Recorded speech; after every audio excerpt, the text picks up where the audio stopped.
Hello, my self doctor अमन। और आज हम डिस्कस करेंगे कि ब्रश करने के बाद भी हमारे दांत क्यों ख़राब होते हैं। मेरे पास पेशेंट आते हैं, उनका हमेशा ये कंप्लेंट रहता है कि सर हम तो ब्रश करते हैं, 2 बार ब्रश करते हैं, फिर भी हमारे दांत क्यों ख़राब हो रहे हैं। तो इसके पीछे बहुत से रीज़न्स हैं, बस ये नहीं है कि हमने ब्रश किया और हमारे दांत हेल्दी हो गए।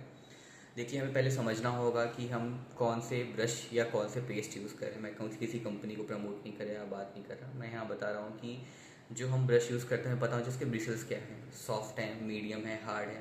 तो हमें हमेशा ध्यान रखना है कि हमें हमेशा सॉफ्ट, अल्ट्रा सॉफ्ट या मीडियम ब्रिसल्स के ही टूथब्रश यूज़ करने हैं। हमें हमेशा फ्लोराइड कंटेनिंग टूथपेस्ट ही यूज़ करना है। जो सेकंड है, हमें चीज़ों का ध्यान रखना है कि हमें प्रॉपर ब्रशिंग टेक्निक्स फॉलो करनी है जिससे हमारे दांत ख़राब ना हो। ब्रश के बहुत से टेक्निक्स होते हैं। अब आप यही सोच रहे हैं कि ब्रशिंग टेक्निक्स भी होती हैं। हाँ, तो ब्रशिंग टेक्निक्स भी होती है जिससे अगर आप चाहते हैं कि आपके दांत ख़राब ना हो तो आपको प्रॉपर ब्रशिंग टेक्निक्स भी फॉलो करनी होंगे। थर्ड जो रीज़न होता करता है कि हमारे जो हम इनफ्रिक्वेंटली जो हम स्नैक्स वगैरह खाते हैं, चॉकलेट्स खाते हैं, कार्बोनेटेड ड्रिंक्स पीते हैं, चिप्स खाते हैं, वो एक मेजर रोल प्ले करता है जिससे हमारे दांत ख़राब होते करते हैं। हमें लगता है एक चॉकलेट है, थोड़ा सा चिप्स खा लिया तो क्या हो जाएगा, बट नहीं, वो हमारे एक लॉन्ग टर्म में बहुत ओरल कैविटी को ख़राब करते हैं। हमें उस चीज़ों का ध्यान देना करना चाहिए। मैं ये नहीं कहता कि आप चॉकलेट मत खाओ, चिप्स मत खाओ, आप खाओ, बट प्रॉपर ओरल हाइजीन साथ में मेंटेन करो और एक्सेस इनटेक जो है उन चीज़ों का वो लिमिट करो।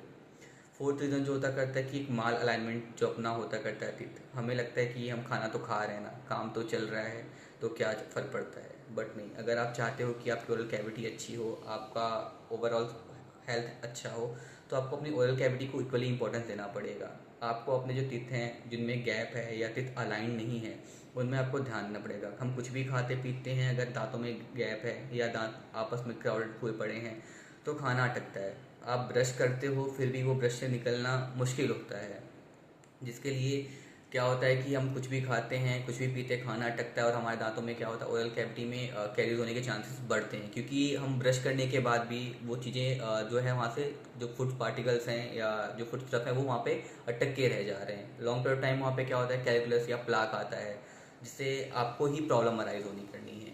तो आपको प्रॉपर एक ऑर्थो ट्रीटमेंट वगैरह जो होता है उसके लिए फॉलो लेना करना चाहिए मेरे हिसाब से। और पांचवा जो रीज़न होता करता है कि ब्रक्सिज्म जो पेशेंट में देखने मिलता है। पेशेंट वो इंटेंशनली कभी होता है, कभी कभी अनइंटेंशनली भी होता है। पेशेंट अपने जो टिथ होते हैं वो ग्राइंड करते हैं जिसकी वजह से उनके दांत खराब होते हैं।